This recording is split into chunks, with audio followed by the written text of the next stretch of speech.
So it's Wednesday morning, I think April 10th, and Victor's in the hospital, and we just got the most wonderful news yesterday, like 7 hours ago, 6 hours ago, I don't even know. This is just a record for myself. Oh my God, seriously? He might have been cured of his arrhythmia. 30 years of this arrhythmia. 30 years from beginning to end. Little over 30 years. How like one man was made to suffer with this and didn't have, a graceful, easy type of healthy life. He wasn't, in bed writhing in pain, and he wasn't bedbound or anything, but, having this constantly and not knowing if you're going to live or die, because when you feel like an arrhythmia, you feel like, every single time it happens, you feel like you're having a heart attack, and you feel this is it, Oh God, how it chartered like the course of our lives when you have an illness. It does. And I know that a lot of it is luck and stuff, and but this was our story. This was Victor's story, and this was our story.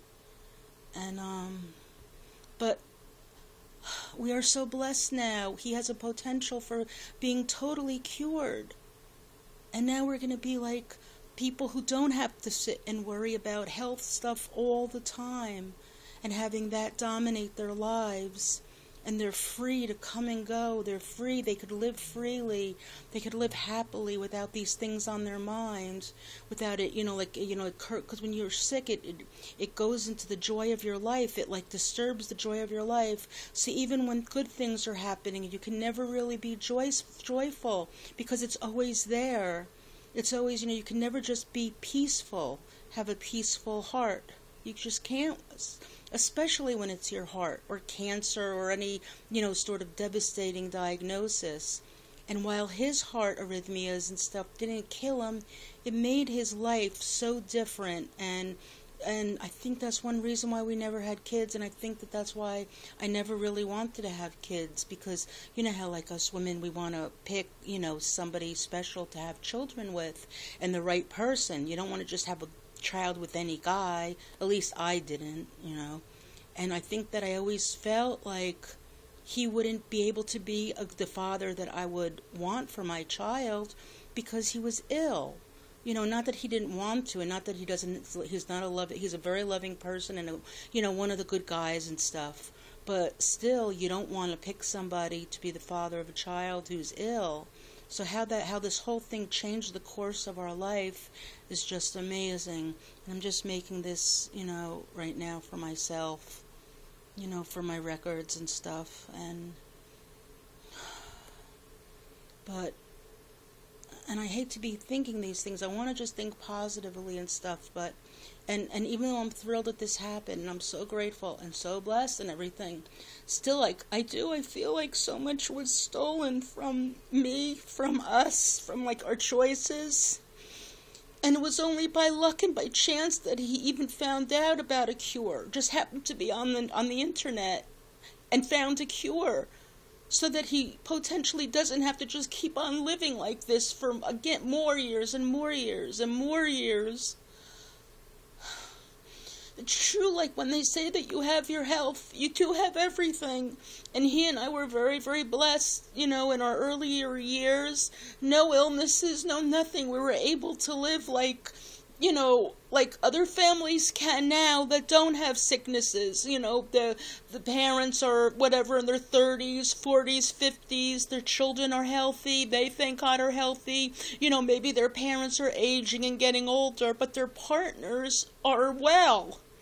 And, what do they fight about? They fight about, I don't know, the money or whatever they, oh, you don't respect me enough, blah, blah, blah. But they have health. They actually have, they can do things in the world easily. They can go out and they don't have to, be tethered to, I have to remember to take my medicine. They don't have to, worry, am I going to be able to walk that far? They're not going to be able to, I have to be able to find handicap parking, or they don't have to make all of these decisions and plans and stuff just to be able to go to the grocery store or something. And in a way, this has sort of become our life, especially the last few years. That's how it's become. And and I know what it has become. I'm talking to myself. But Natalie, you know what it had become. And you felt so guilty even, asking God and asking for this one favor when you have a mother who's in a nursing home dying of Alzheimer's, and a father who's, very, very lonely, never lived without his wife. He went right from his mother's home in his 20s to living with his wife. He's never been alone, and now he lives alone. And he still goes and visits her a number of times a week, feeding her.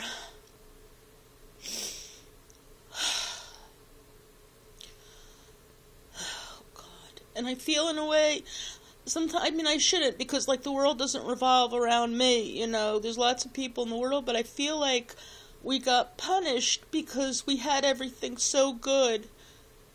For so many years, both Victor and I and our families had everything so good. Then, 10 years ago, my mother started showing the signs of Alzheimer's. His mother died when she was in her 40s, because all the family, they have heart disease on that side of the family. And then it just seemed to go, and I shouldn't think of it like that. I shouldn't think that we're being punished, because this is how things happen. You're born, you live, and then you die. And some people have it really good in the beginning and the middle, and then they die a graceful death, and they didn't have to suffer too much, and the people who care about them didn't have to suffer too much, and it didn't impinge on any of their plans in life. They still did whatever they could, in life, and they didn't have, our life has been dominated, at least the last 5 to 10 years, the year has been dominated with doctor's visits. And while all the other people out there are, they're working real hard and they go on vacation and they don't have any worries about health. They may have other worries, but not about health. They take, they get a cold every once in a while, or they get a stomach ache. Big deal. That's nothing. I pray for a stomach ache every single day rather than having, what he and I went through, and mostly what he went through. And for me too. Yes, I suffered. It's not just him. He suffered the major pain of it all, but as his partner, I suffered too. When your partner is ill, you suffer, and you love them so, so much. In the meantime, you're cursing the universe, cursing just fate, why us, And then you think, well, why not us? Because other people are thinking the same thing. Other people are saying, please don't let it be us. And when you're healthy and everything's great, and you read about somebody or you hear about somebody who's sick, for a little while, you think, oh, thank God that didn't happen to us. Oh, she's so nice. Oh, he's so nice. That's horrible what's happening to them. Yes. But then for a second you say, thank God it's not us. And that's what I used to do when things were really great and when I was younger and before all these problems, before I really realized in my brain, no matter how smart I am or I'm not, for some reason, I never thought it would happen to me. These kind of things, they just happen to other people, you read about in a paper, you hear about on the news, you hear about from your Aunt Susie. I never realized it would really happen to me, and to Victor, and to my mother, and to my father. I just never did. I was for some reason, something missed in my brain that these things happened to me, and then when it did, I got this shock. I got this, oh my God, I'm the other person now to somebody else. That somebody else is saying that now I'm that other person. And there's somebody else is thinking, oh God, thank God that didn't happen to us. I hope that never happens to us. Anyway, I'm just, venting on here as part of my daily vent and daily feelings and... Okay. Natalie, remember, you are very blessed. Victor was very blessed. We got a huge blessing. We were given a gift. These are the kind of gifts that people, read about in the newspaper. And these are the types of things that, some people go to school for years and years to be able to give to other people. This gift of being able to fix somebody so that their life isn't dominated by heart issues and by taking medicine that just makes you feel like crap. Yes, it helps the condition, but the side effects are sometimes even worse than what it's fixing. But you have no choice. That's what we have right now in our society. Remember that. Natalie, you're a scientist. Remember this. You worked on all these drugs. This is what we have now while we're alive. And in the future, they're going to have better stuff. Just like right now, we have better stuff than they had 30 years ago and 50 years ago. So remember this, Natalie, when you listen to this again, because someday you will, when you do a review of all of them, remember how blessed you were and how blessed Victor is and how blessed you both are right now. And remember how blessed you are that your mother is in a nursing home, that they're taking good care of her, and it's not like the nursing home of yesteryear with the patients there with bed sores and crying and sitting there and drooling and such.